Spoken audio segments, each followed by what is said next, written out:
Welcome to the Gamehouse Overwatch League recap, where we keep you up to date on what's going on in the Overwatch League. To kick off the day, we had the Valiant and the Dallas Fuel. We've had a lot of close matches this week, and this one wasn't much different. Volskaya gave us a defensive nightmare where neither team was able to defend any point for very long. Both teams ended up getting 2 points in both rounds, leaving it at a 4-4 tie. Numbani gave us 2 rounds as well, with Dallas having the time advantage heading into the second round. That gave them the comfort to end the map and go up in the series 1-0.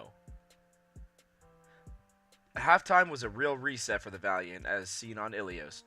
They regained some steam and were able to win the map in 3 points at 2-1. Route 66 was when LA really picked things up though. They got all 3 points and held Dallas off the second, winning the map 3-1. That gave them the series at only 2 maps to 1.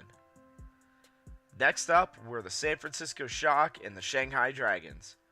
We saw another impressive first round from both teams, leaving it at 2-2.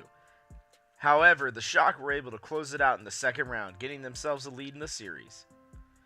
Numbani has historically looked great for the Dragons, and this time around was no different. Both teams closed out the map, and the Dragons were able to take it in the second round at 4-3.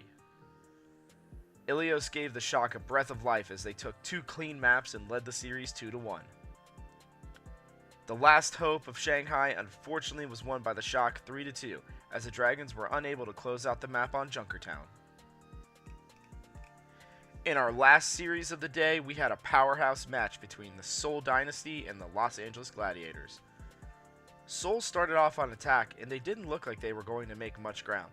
However, they eventually cracked the shields of the Gladiators and grabbed both points. With their momentum broken, the LA team wasn't able to close out the map, giving it to Seoul 2-1. LA looked to take back momentum on Blizzard World, as they halted the Dynasty's offense before the third point. They also came back to close out the map, tying up the series 1-1.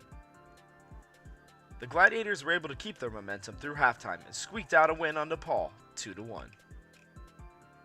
The Dynasty weren't going down without a fight though. They were only able to get 2 points on Junkertown, but that's better than the Gladiators. LA was only able to get 1 and were now under pressure to win on Oasis.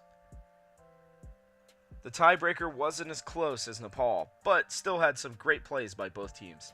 The Gladiators ended up taking it 2-0 and winning the series. As we end week 3 tomorrow, we see a couple different teams there at the top. None of them being Korean, in fact, with the LA Valiant, Boston Uprising, and LA Gladiators taking those 3 spots. Who do you have making it into the playoffs? Let us know in the comment section below. You can like us on Facebook or follow us on Twitter. Those links will be listed below. Hit that subscribe button, and from our house to yours, keep it here at the Game House for all your sports and esports needs.